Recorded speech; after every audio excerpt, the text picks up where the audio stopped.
Next speaker is going to talk about bringing international brands into the world of NFTs.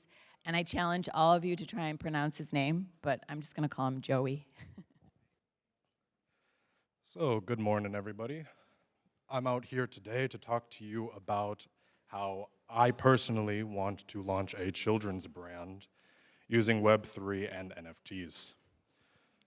So, my project in particular is going to be called Adore Dinos. That is what I plan to do.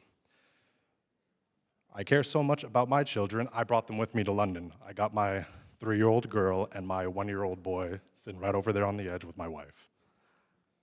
So, let's get this started. So, dawn of the Adore Dinos. We start off with the brand creation, art concept, and ideology. The whole thought process behind this is, what do we want to build? So, we had a couple of talks earlier today about storytelling. One major part about what we want to do is protect the future generations, because again, this is a children's brand that we're trying to build here. So the future generations that we have, they will have a hopefully somewhat easier way into the Web3 world than some of us may have had. For instance, you see it every day. People get scammed. People click links, they sign whatever they want just willy-nilly. What we want to do is go and through storytelling, through our brand name, try to help the future generations and teach them, educate them on the dangers of NFTs, of the dangers of Web3 as a whole. And going into that, we want to make it a simple and playful and enjoy a time where they can just enjoy and learn what they're wanting to do with Web3 and NFTs. So we also want to make the art concept relatively friendly and inviting, which is why we picked dinos. My kids, huge dinosaur fanatics. My wife and I actually had the idea of dinos watching the dinosaur train with my kids late at night. Building off of that idea, I reached out to a couple of friends of mine who are artists, and much better artists than myself, and we started digging. A couple months later, here we are. We have some really cool dinos. I have a bunch of stickers I made even, so if anybody's interested in getting a couple of sneak peeks for that, we got a couple of generated dinos as stickers here that I can hand out. So, going back, we want to protect our eggs, allowing our hatchling to grow enough within the egg before letting it out into the world. So with this, I mean, simply enough, we need to be able to protect our brand in such a volatile space, especially when we're trying to future-proof everything that we're wanting to do. So we're not here right now to collect the ideas and beliefs of everybody else other than what the children want. What I mean by that is our group that we're trying to reach are going to be parents. Quite simply, parents or uncles, aunts, people who have grandchildren at this point and who understand the tech themselves at this point. They're going to want to know that their kids or grandkids or nieces and nephews will have a much easier time getting into the scene than what some of us may have had. So, hatching of our eggs. Before we launch properly, we've done a couple of tweets here and there, but this has more or less just been our understanding of how do we attack social media, because we all know social media can be a drag sometimes, constantly being on 24/7.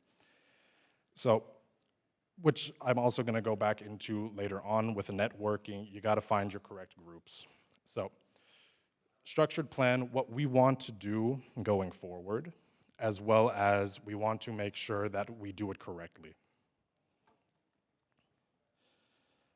assembling the perfect group of friends, values are everything. By this, it's very clear, you want to make sure you have a team who all clicks together. Yeah, so with your team, for instance, the entire Adora Dinos team, we are all parents, every single one of us. We all have little boys and girls at home who we love very much and who we also want to be able to explain our world of Web3, crypto, and NFTs as a whole in a much fun and simpler way than simple blockchain technology and how the coding and all of that goes into play. So doing that in a much simpler, fun way through storytelling, we can see that they will understand it better. And subconsciously, it'll all click for them because they will know instant red flags or instantly what the do's and don'ts are of blockchain technology. So now we're heading into networking, creating the connections with on-brand companies. So we are a children's group. We are a children's brand, a children's project that we are wanting to become. So we're obviously going to be looking into toy makers. We're going to be looking specifically for our project alone with the whole storytelling aspect. We're going to be writing books. My wife is an author, so she will be creating these books all by herself, of course, with the rest of the team, to build a world that we all want to, enjoy, ones that the kids will be able to dive into. And the lore of it all, we can expand so much on it. So partnerships are not the same as collaborations. This is a big one. So if you're looking into just collabing, you know how NFTs work nowadays. It's just collab here, collab there for whitelist and so on and so forth. For what we want to do partnership-wise, though, we dig exactly in the word what the term means. We're going to be digging deeper into that. So every single partner of ours will have their own special place in our own lore. We will be tying their brand into ours and creating a story where their brand will also be included into ours, where they, for instance, could have their own little island, their own little world, and just be able to express themselves along with our brand. So, unexpected incidents are inevitable. So, like I said at the very beginning, we've been at it for months. We've gone through multiple redraws, multiple sketches, and just going in and out of everything here and there. And with that, it's a struggle, but you have to be able to adapt and roll with the punches. So have the long term in mind. Like I mentioned beforehand, with future proofing, we want to make sure that we can hit our correct audience without missing the rest of the entire scene. So we're here as a children's brand, but we're also targeting, for instance, long-term, the people who, for instance, the children nowadays, who will later on also become parents and have children of their own. For them, these stories can last a lifetime, and that's our main goal here. So, opportunities are a dime a dozen. For instance, I'm here today speaking in front of all of you at NFT.London. Would I have done that otherwise? Probably, but here we have a centralized group where I can talk to all of you and you understand 100% what I'm here to do today.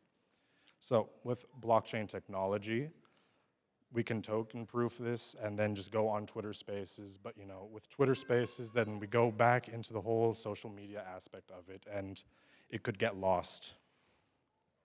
So with that, that's exactly why I'm here today talking with you guys. So remember to have fun. It's easy to forget what the end goal is through all the stress and through all the endeavors that one has, especially being our entire team being full-time parents. My little ones are running around over here. It can be tough, especially time-wise. So all day we're out with the kids having fun, and then at the end of the day when we come home we're exhausted already as is, and then still have the drive to build on. That's exactly what we're trying to do here. So we just launched our first mirror article, which this QR code will link to. It'll link to our website directly, where you can reach the Adora Dino's Twitter and our mirror. So by all means, go ahead, scan it. If anybody would like any of our NFT London stickers, my wife and I, as long as my kids, will be handing them out after the speech. So thank you very much. I hope you enjoyed, and I hope that you all